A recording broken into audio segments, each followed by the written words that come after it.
los 12, como les decía, vamos a ver primero quién es Felipe. ¿Quién es Felipe? Y esto es lo que les comentaba al inicio, de que se separaban, ¿se acuerdan que habíamos visto? En 3 subgrupos. Bueno, ahí quedó un poco cortado, pero son las 4 listas que tenemos de los apóstoles en los distintos pasajes, y vemos que perfectamente podemos dividir en 3 subgrupos, 3 de 4 personas, ¿no? Entonces en el primero estaba Pedro, Andrés, Jacobo y Juan, y en este segundo está Felipe, Bartolomé, Tomás y Mateo. Y bueno, Felipe es el líder. Si ustedes ven en la lista, capaz que no se distingue bien los colores, pero Felipe está en las 4 listas, está en la misma posición en liderando ese segundo subgrupo. Como lo habíamos visto también, justamente este orden justamente indica esto. Ellos no estaban poniendo un orden al azar que a medida que se iban acortando, sino que este orden justamente tiene cierta orden en la cercanía a Jesús, que justamente estaba Pedro, Andrés, Jacobo y Juan primero, y después viene este segundo subgrupo. Pero, ¿quién era entonces Felipe? Lo que sabemos de Felipe, lo poco que sabemos, lo conocemos a través del libro de Juan, que es el que lo menciona más, el que vemos donde Felipe habla y es partícipe, es en el Evangelio de Juan. Y el nombre Felipe es un nombre griego, que esto ya nos dice mucho. ¿Se acuerdan que Pedro se llamaba Simón, que era un nombre hebreo, después se le puso Pedro, que era un nombre griego, y todos tenían su nombre a veces griego y su nombre judío, o su nombre judío solamente, pero acá de Felipe solo conocemos su nombre griego. No sabemos cuál era, si tenía un nombre judío, se desconoce. Él se presenta con su nombre en griego, lo conocen con su nombre en griego. Y esto nos puede decir algunas cosas que ahora vamos a ver. Pero el nombre Felipe era un nombre común entre los griegos, que viene del griego Filipos, el nombre griego en griego era Filipos, que era muy famoso también porque Filipo II de Macedonia había sido el padre de Alejandro Magno, el gran conquistador, que era un hombre muy importante, el que fundó la ciudad de Filipos, de donde estaba la iglesia que Pablo escribe a los filipenses, ¿no? Y era un nombre entonces, un nombre de un conquistador, un nombre que era muy común entre los griegos. Todos querían, o sea, muchos en alusión a este Filipos usaban el nombre Filipo, Felipe para nosotros en español, y significa amante de los caballos. Era filos y hipos, filos amor y hipos caballos, amante de los caballos. No sabemos si tiene algo que ver con nuestro Felipe, ahora que vamos a ver el apóstol, pero tal vez viene este nombre viene de tradición y a ese Felipe importante le amaba a los caballos. No sabemos mucho más de eso. Pero el que sea su nombre griego, que se lo conozca por su nombre griego, nos dice que probablemente Felipe venía de una familia de judíos helenistas. ¿Qué quiere decir esto? Eran judíos que habían adoptado la cultura griega. O sea, cuando Alejandro Magno, este conquistador que mencionábamos, empezó a conquistar, empezó a lo que se le llamaba un proceso de helenización, de empezar a culturizar con la cultura griega a los pueblos que iban conquistando. Y los judíos también, muchos de ellos adoptaron la cultura griega como propia. La cultura era como hoy en día hablar inglés, que cada vez se necesita más inglés y cada vez hay más cosas en inglés. Bueno, el griego era así en esa época. Hablaban en griego, bueno, los evangelios fueron escritos en griego, justamente. Y probablemente entonces Felipe venía de una familia que había adoptado la cultura griega como propia. Son conjeturas que nos podemos sacar tal vez del nombre Felipe. Muchas veces se lo puede confundir con Felipe el diácono, y tenemos que hacer una distinción ahí. Felipe el diácono, que en Hechos 6 evangeliza al eunuco, esa es Felipe el diácono. Felipe el evangelista es otro Felipe, no es el Felipe el apóstol, son personas totalmente diferentes. Y algo que sabemos de nuestro Felipe el apóstol que estamos viendo ahora, es que pertenecía a la misma aldea que Pedro y Andrés. Dice, y Felipe, Juan 1:44, dice, y Felipe era de Betsaida, la ciudad de Andrés y Pedro. O sea, ¿qué nos dice esto? Que probablemente se conocían de niños con Pedro y Andrés, tal vez iban a la misma sinagoga desde niños. Todo ese tipo de cosas nos da un preámbulo de que acá se conocían más de lo que tal vez uno piensa. Y les pido si me acompañan a Juan 21, 1 al 3.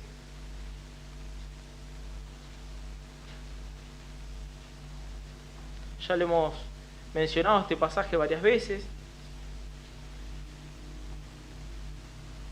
Juan 21, 1 al 3.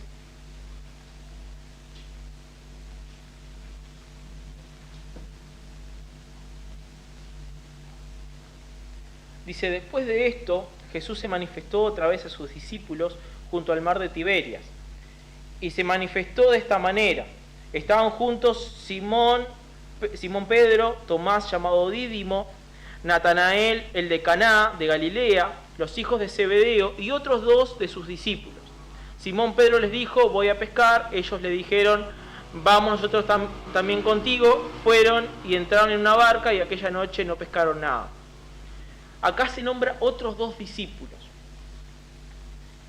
Y por lo que vemos, con quienes estaban, quienes son mencionados, acá estaba Natanael, que por lo general estaba con Felipe, eran muy cercanos. Probablemente en esos dos discípulos estaba Felipe también.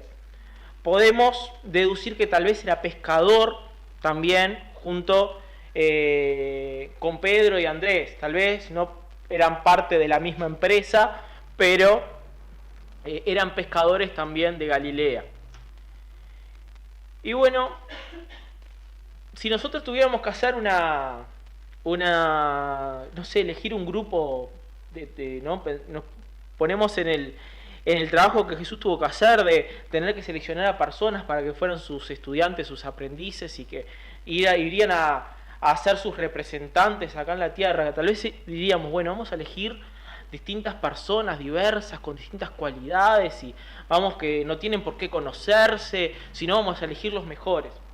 Y Jesús vio un grupo de pescadores que se conocían, la gran mayoría de ellos, y dijo, va a resultar. ¿Por qué? Porque no dependía tanto de quiénes eran ellos, sino del trabajo que Dios haría en ellos. Y lo poco que sabemos de Felipe, entonces, lo conocemos, como les comentaba, del Evangelio de Juan, y por lo general se lo menciona junto a Natanael, que esto nos dice que probablemente eran cercanos. Y Felipe tenía un carácter completamente diferente a los demás. Se conocían de niños, tal vez tenían las mismas costumbres, pero Felipe era bastante distinto. Así como vimos que Andrés y Pedro eran bastante distintos, y Juan también, con Jacobo, pero Felipe era otra personalidad distinta. Era un hombre que vamos a ver en algunos episodios, que era analítico, calculador, un hombre práctico de hechos y números, ¿no? Era el típico que decimos hoy en día realista. No, pero esto capaz, no. Yo soy realista, ¿no? Y ahí capaz que ese soñador que está pensando, no, vamos a hacer esto, y el realista baja la persiana y dice, no, esto es así. Que tiene su lado positivo cuando a veces nos vamos mucho por los sueños, pero tiene su lado negativo, porque esta personalidad te puede limitar, y puede limitar las cosas que Dios puede hacer, no lo que Dios puede hacer, sino el pensamiento de lo que Dios puede hacer. Y era el típico, como aguafiesta, pesimista, que no ve más allá de lo real. Y esto lo vamos a detectar en algunas cosas que vamos a estar viendo ahora en un ratito. Pero vamos a ver primero su llamado. Dice Juan 1:43. Juan 1:43. El siguiente día quiso Jesús ir a Galilea y halló a Felipe y le dijo, sígueme. Acá cuando está hablando del siguiente día, si vamos al contexto, viene del momento cuando Juan el Bautista identifica a Jesús como el Cordero de Dios, y allí sus seguidores, los seguidores de Juan el Bautista, siguen a Jesús porque es identificado como el Mesías. Y dice, el siguiente día quiso Jesús ir a Galilea y halló a Felipe y le dijo, sígueme. Y cuando vemos la respuesta que tiene Felipe ante esto, sabemos que Felipe estaba esperando a la expectativa también del Mesías. Entonces, tal vez era seguidor también de Juan el Bautista, de esos hambrientos por la verdad. O tal vez estaba muy familiarizado con el ministerio de Juan el Bautista y con la expectativa de que el Mesías pronto vendría. Y su llamado es algo interesante porque nos ejemplifica perfectamente nuestra salvación. Vemos que Jesús se encontró con Pedro, Juan el Bautista apuntó a Cristo y Andrés lo siguió, pero acá nos dice, halló a Felipe. Jesús lo halló a Felipe. Y a diferencia de los anteriores, ¿no? A Felipe le dijo, sígueme. O sea, lo halló y le dijo, sígueme. Y esto nos ejemplifica bastante bien nuestra salvación, porque sabemos bien que nosotros podemos decir, bueno, yo busqué a Dios, pero si vamos a la Escritura, es que Él nos buscó primero, Él nos encontró primero.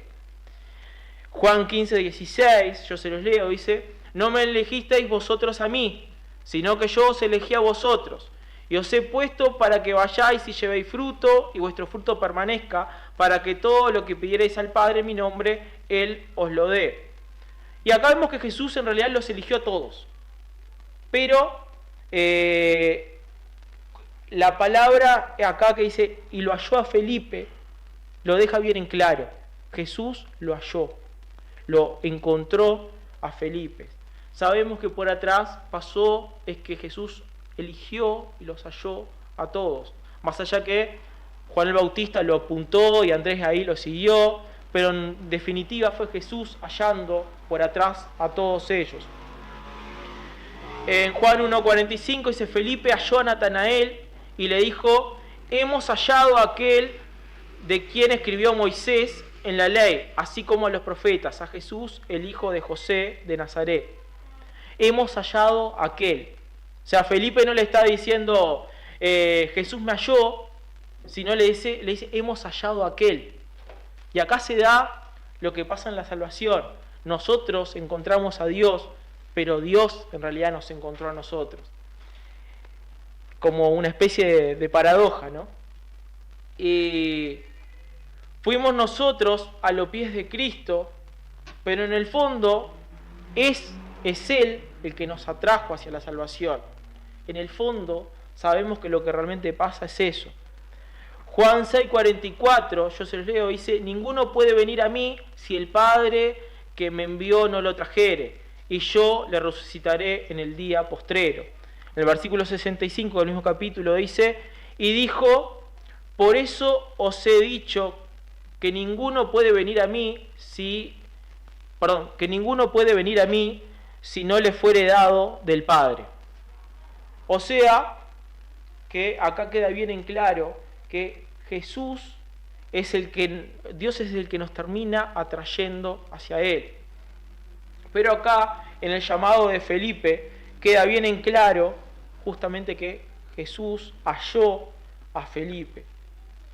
Y al igual que Andrés, Felipe tenía un corazón evangelístico. ¿Se acuerdan que Andrés, cuando se entera que Jesús es el Mesías, lo primero que hace es va a ir a buscar a su hermano y contarle? Y Felipe hace exactamente lo mismo. Va y va a buscar a la persona más cercana que tenía allí, a Natanael, a su amigo Natanael. Y le dice, como veíamos, Felipe halló a Natanael y le dijo, hemos hallado a aquel a quien escribió Moisés en la ley, así como los profetas, a Jesús, el hijo de José de Nazaret. O sea, ya tenía bien en claro quién era Jesús, qué implicaba ser el Mesías. Él lo estaba esperando el Mesías, sabía la verdad, estaba hambriento por la verdad, así que muy probablemente, si no era seguidor de Juan el Bautista, estaba muy cerca de su ministerio. Y dado el carácter natural de Felipe, de ser analítico, calculador, realista, si no fuera que Jesús lo hubiera hallado, no habría forma de que hubiera aceptado a Jesús tan rápidamente si Dios no hubiera preparado su corazón. Porque Felipe era de buscarle la quinta pata al gato, de una persona que analizaba, que iba a los números. Pero Jesús preparó su corazón para traerlo hacia Él. Y a veces nosotros podemos ser personas ¿no? que nos gusta analizar todo y que nos gusta tener la prueba de todo, pero cuando Dios nos llama, no hay vuelta, no hay razón que valga, no hay vuelta. Dios nos está llamando y no hay nada que hacer contra eso. Juan 6:37 dice, todo lo que el Padre me da vendrá a mí, y al que viene a mí no le echo fuera. El que a mí viene, no le echo fuera. Todo lo que el Padre me da vendrá a mí, y al que a mí viene no le echo fuera. Pero ahora vamos a ver entonces por qué estoy diciendo, ¿no?, que Felipe era analítico, que era realista. ¿Por qué? ¿De dónde estamos sacando esto, no? Y si se animan a buscar Juan 6, 4 al 7, Juan 6, 4 al 7,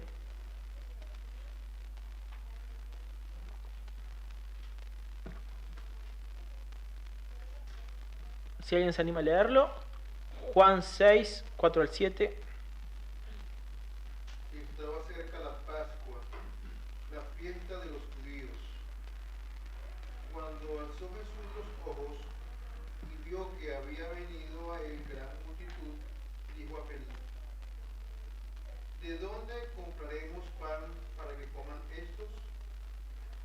Pero esto decía para probarle, porque él sabía lo que había de hacer. Felipe le respondió, 200 denarios de pan no bastarían para que cada uno de ellos tomase un poco. Acá Jesús, ¿no?, ante la alimentación de los 5.000 le dice, ¿qué haremos? ¿No? Ya todos estaban viendo que la gente estaba con hambre. Y le pregunta, ¿qué haremos? Y no es que Jesús estaba diciendo, ay, no sé qué vamos a hacer, que no supiera qué es realmente lo que él iba a hacer. Era una pregunta justamente para probar a Felipe y que Felipe terminara viendo realmente cuáles estaban siendo sus pensamientos. Y justamente por eso fue la pregunta dirigida a Felipe. Jesús ya sabía cómo era la forma de pensar de Felipe. Y lo estaba probando. Jesús quería que él mismo viera cómo eran sus pensamientos, cómo era él. Y vemos realmente que Felipe, apenas Jesús le pregunta, él dice, 200 denarios no nos darían para comprar pan para todas estas personas. Ya tenía los cálculos prontitos, ya estaría diciendo, y mira la cantidad de gente que son, y si, a ver, si capaz que el pan si compramos pan de trigo no nos da, pero si es pan de cebada, que es más barato, capaz que sí, pero no tampoco, es imposible.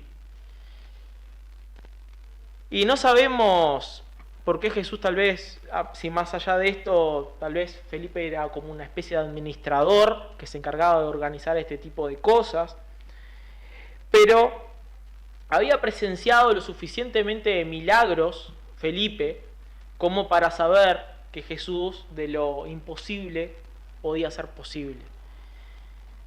Pero estaba sesgado con su visión analítica y realista, entre comillas, de los hechos, y diciendo, tenemos 200 denarios, no nos da. Y si nos diera, después ¿qué hacemos nosotros? Nos quedamos sin plata, ¿qué hacemos nosotros? Todo este tipo de pensamientos podrían estarse cruzando por su mente. Vemos que había una preocupación allí. Y en lugar de ver lo que Jesús podía llegar a hacer, se limitó a ver el dinero que tenían y pensar alternativas posibles, llegando a la conclusión que era imposible. Y probablemente también estaba, haciendo un montón de conjeturas y abrumado por ese sentido común en sus cálculos y en su realismo. Y no estaba viendo lo que Jesús era capaz de hacer. Su respuesta debería haber sido, Señor, tú tienes el poder de hacerlo. Confío en que tú vas a hacer que esto funcione. Pero estaba abrumado con su realismo.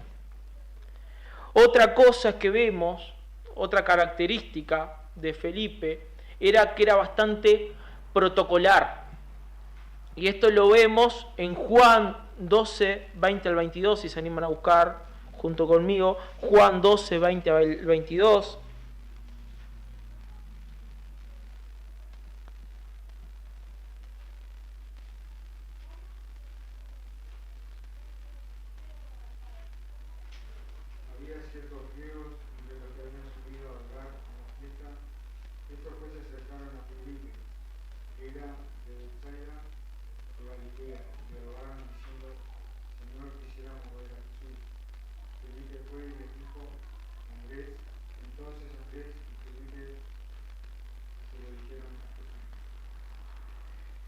Bueno, no solo era alguien pesimista o analítico, sino que era alguien que buscaba guiarse por ciertos protocolos o reglas. ¿Por qué? Acá vienen los griegos a pedir una reunión o pedir hablar con Jesús. ¿Qué tendría que haber hecho Felipe? Jesús, ellos quieren hablar contigo. Y Felipe quedó como abrumado. ¿Qué hago? Buscó a Andrés. Como diciendo, Andrés lo solucionará. Y de última, si Andrés le erró, es culpa de él. Yo no tengo nada que ver. Tal vez fue un poco así la actitud de él. Pero él no supo qué hacer en el momento, sino que tuvo que recurrir a Andrés. Tal vez no encontró un tipo de situación previa, antes nunca había pasado, que gentiles vinieran a querer hablar así, pedir una reunión con Jesús, y capaz que digo, si le digo que sí, capaz que le estoy errando. Y se perdió una oportunidad de ejercitar su fe en este momento. Jesús había marcado de alguna manera que la prioridad era Israel. En Mateo 10, 5 al 6 dice, a estos 12 envió Jesús y les dijo instrucciones diciendo, por camino de gentiles no vayáis y en ciudades samaritanos no entréis, sino id antes a las ovejas perdidas de la casa de Israel. O en Mateo 15, 24, él respondiendo dijo, no soy enviado sino a las ovejas perdidas de la casa de Israel. O sea que no es que Jesús le estaba diciendo, no, los gentiles no se puede hablar con ellos, no podemos ir ahí, sino que están marcando una prioridad. Primero tenemos que ir a la casa de Israel, pero esto no implicaba que no se pudiera ir y hablar a otros, a gentiles. ¿Por qué? Porque Jesús lo hizo con una samaritana, porque Jesús buscó cruzar por Samaria cuando todos los judíos rodeaban esa zona. Entonces, Felipe no tenía ningún protocolo en este caso y recurre a Andrés. No sabemos bien detalles de esa reunión con los griegos, pero vemos cuál es la respuesta de Jesús, que la verdad que no es tan clara, pero nos da cierto indicio. Dice, Jesús le respondió en el capítulo 12, versículo 23 al 26. Jesús le respondió diciendo, ha llegado la hora para que el Hijo del Hombre sea glorificado. De cierto os digo, que si el grano de trigo no cae en la tierra y muere, queda solo, pero si muere lleva mucho fruto. El que ama su vida la perderá, el que aborrece su vida en este mundo para vida eterna la guardará. Si alguno me sirve, sígame, y donde no estuviere, allí también estará mi servidor, donde yo estuviere, perdón. Y si alguno me sirviere, mi Padre le honrará. De alguna manera está diciendo, si me siguen, o sea, síganme, o sea, si quieren seguirme, me pueden seguir. De alguna forma, podemos entender con esta respuesta que Jesús da, que los recibió y que estuvo abierto a que estos griegos los siguieran. Pero Felipe, con esto de no saber qué hacer, que terminó necesitando ir a buscar a Andrés, que si tal vez no encontraba a Andrés, no sabemos qué vuelta hubiera dado para solucionar esto, se tardó algo que no había que darle muchas vueltas. ¿Alguien quiere ver a Jesús? Vamos a buscar a Jesús. Y C.S. Lewis dice, la obediencia retrasada es desobediencia. Y a veces, con estos miedos, a veces, o una falsa prudencia, a veces retrasamos la obediencia que Dios nos pide que sea ya. La obediencia bíblica no solo se trata de hacer lo correcto, sino de hacer lo correcto en el tiempo correcto y con la actitud correcta. Si un padre le dice a su hijo, ¿no? Vení ahora, y el hijo viene dentro de 3 horas, vino, pero no vino en el tiempo que el padre le pidió, entonces desobedeció. Y a veces Dios nos llama a la acción y nosotros con una falsa prudencia terminamos pateando para adelante. Felipe, por miedo a equivocarse, por ser protocolar, estaba retardando o retrasando lo correcto. Y nos quedamos muchas veces esperando las condiciones perfectas en cosas que Dios quiere que hagamos ya. A mí me pasó hace un tiempo atrás. Yo, cuando me fui a recibir, tuvimos una tesis todo un año, o un poco más todavía, con un tutor, ¿no? 2 compañeros y yo nos juntábamos por videollamada, muy seguido, hablando, y yo ya con mis compañeros había tenido oportunidad de compartir de Dios, pero con el tutor no. Y era difícil, porque son esas personas que hablan y hablan y no te dejan pasar un bocado, como decimos normalmente, ¿no? Y, él hablaba, era muy ateo, hablaba en contra, decía como que daba por sentado que nosotros no podíamos creer en Dios, porque éramos estudiantes de ingeniería, que dónde se había visto, que no sé qué, como ya dando por descartado. Y un día se empezó a hablar de algo de eso y yo dije, acá es mi momento. Entonces me preparé y yo lo que pasa que... Y me cortaba. Lo que pasa que me cortaba. Y muchachos, dejémonos de charla y arranquemos. Y yo quedé como, no, me estoy perdiendo la oportunidad de hablarle. Nos recibimos, festejamos todo. Quedamos siempre con él de hacer un asado algún día o juntarnos, compartir con él, que nos había ayudado ese tiempo. Y yo dije, ahí voy a tener la oportunidad de hablarle. Por H o por B mis compañeros no podían.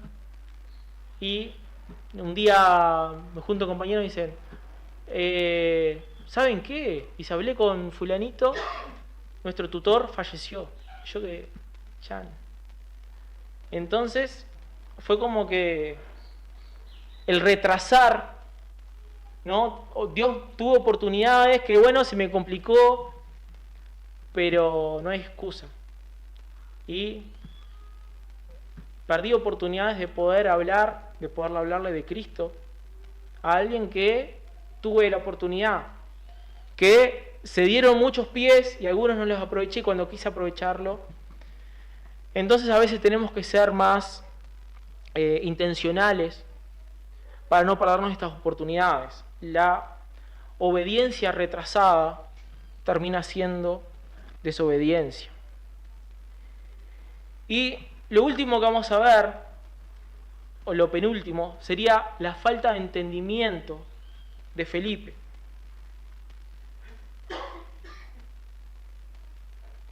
Las últimas palabras de Felipe que tenemos registradas fueron en el aposento alto, momentos antes de la última cena, momentos antes de la crucifixión de Cristo, que justamente vamos a recordar en esta semana. Lucas 24, 25 dice: entonces él les dijo: oh insensatos y tardos de corazón para creer todo lo que los profetas han dicho.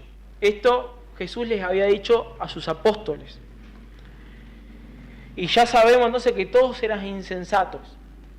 Pero acá estaban justo antes de momentos de la crucifixión de Cristo, después de 3 años de ministerio. Y Felipe, si había dudas, Felipe despeja las dudas que seguían siendo insensatos y tardos para entender. Jesús estaba angustiado porque era inminente ya la crucifixión, sabía que su hora era cerca. Y Juan 14, 8 al 10, si se animan a acompañarme, Juan 14, 8 al 10.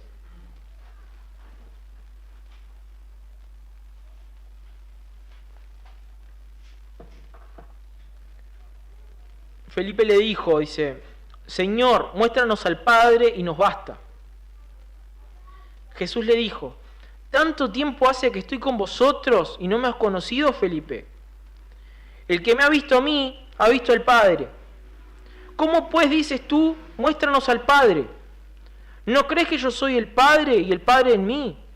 Las palabras que yo os hablo, no las hablo por mi propia cuenta, sino que el Padre que mora en mí, Él hace las obras.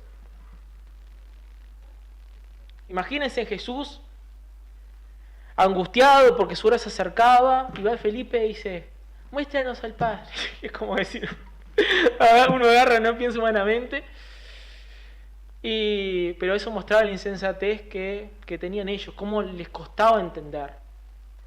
Jesús, de alguna manera, él había entendido que Jesús era el Mesías, que era el Cristo, pero le faltaba elevar su entendimiento y entender que no solo era el Hijo de Dios, sino que era Dios mismo. Que Jesús, el que tenían enfrente, con el que habían pasado 3 años, era Dios mismo. No lo habían entendido. Y ahora, entonces era necesario que Felipe entonces pudiera entender. Bueno, ¿cómo termina la vida de Felipe?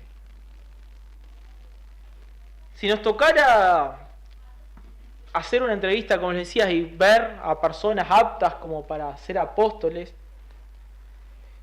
y hubiéramos visto a Felipe, hubiéramos dicho nosotros humanamente: no sirve. Siguiente, pasa el siguiente. Pero Jesús hubiera dicho: es justamente lo que estoy buscando. Mi poder se perfecciona en la debilidad. Haré de él un predicador. Según la tradición, lo que cuentan escritos de la iglesia primitiva, Felipe fue una gran ayuda en la expansión del evangelio en la iglesia primitiva, y fue uno de los primeros en recibir el martirio. Se supone que 8 años después de la muerte de Jacobo, que vimos que fue el primero en ser muerto, murió pedrado Felipe en Heliópolis, Frigia, en Asia Menor, 8 años después que Jacobo. Y antes de su muerte, cuentan la historia que multitudes conocieron a Cristo bajo su predicación. Bueno, este hombre obviamente creció en su visión y su fe. Pudo tal vez dejar de confiar tanto en su análisis y en los números y en el surrealismo, y pudo realmente poner su fe en Dios. Dejó de ser un hombre de calculador y protocolar, limitado por su propia lógica, y fue transformado bajo la mano de Dios. Y otra persona débil y común que Cristo termina usando grandemente.